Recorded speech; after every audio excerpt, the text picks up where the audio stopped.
Hey Cheryl, can you hear me? You mentioned earlier about the police presence, and they have been here since the beginning. So this all started around 1 o'clock when we first got word that there had been some crews that had surrounded the Stonewall Jackson statue here at the intersection of Monument Avenue and Arthur Ashe Boulevard. So I was just blocks away. I was actually at my apartment, which is blocks away, and it took me a good 10 minutes or so, and this was around 1 o'clock, to get to this location because police had begun the process of shutting down the streets around Monument Avenue, where they continue to block the streets. I'm assuming for the safety of the people who have gathered here on Monument Avenue and Arthur Ashe Boulevard to watch this moment happen. And so we just moments ago, if you're just now joining us, there was a gentleman who ran through the crowd down Arthur Ashe Boulevard, and he was holding a giant flag. And I was able to quickly read it before he ran past our location, and it said, "Protect our Confederate monuments." He ran to the base of the Stonewall Jackson statue here and began to wave it. I couldn't hear what he was yelling, but then he was almost immediately surrounded by the crews that are working to lift the statue off the base, and then he was also surrounded by the people who are observing this, of course, yelling at him in opposition.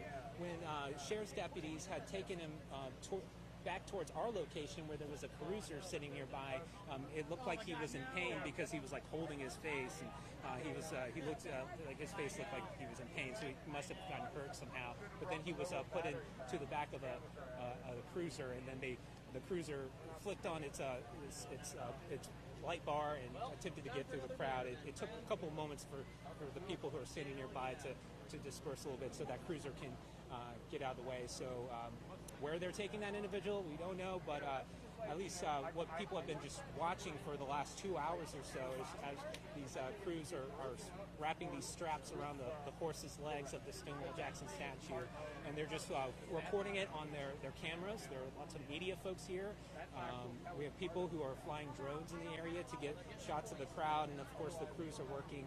But you'd have to imagine that once the crews are ready to lift the statue off the base, the crowds would have to, I would assume, move back a little bit, because in addition to this cherry picker, this crane, if you will, there is a tractor trailer that's hauling a flatbed truck that is sitting on the Arthur Ashe Boulevard, where there are people who are in front of it, and I'm assuming that they're going to lift the statue and put it on the flatbed truck and then haul it away, where the mayor said that he promised to put it in a safe location for keeping until they kind of figure out what they're going to do with the statues.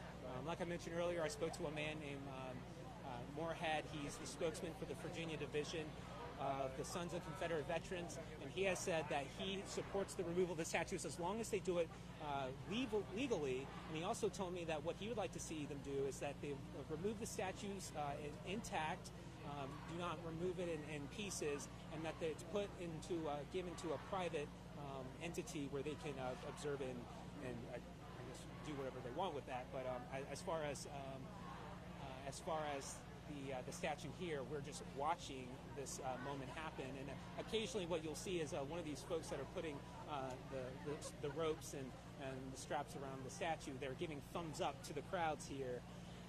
They're occasionally giving thumbs up, and then you hear the cheers of the crowd in approval. So that's what we're watching here at the intersection. Cheryl?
So I wanted to point something out here that I just noticed, and that my colleague Cameron Thompson pointed out, and that I looked at the side of the logo of this crane company that's removing a statue, and it's Smedley Crane. And according to their website, they have a state-of-the-art warehouse located in Branford, Connecticut, and a new terminal on Road Pelham Manor, New York.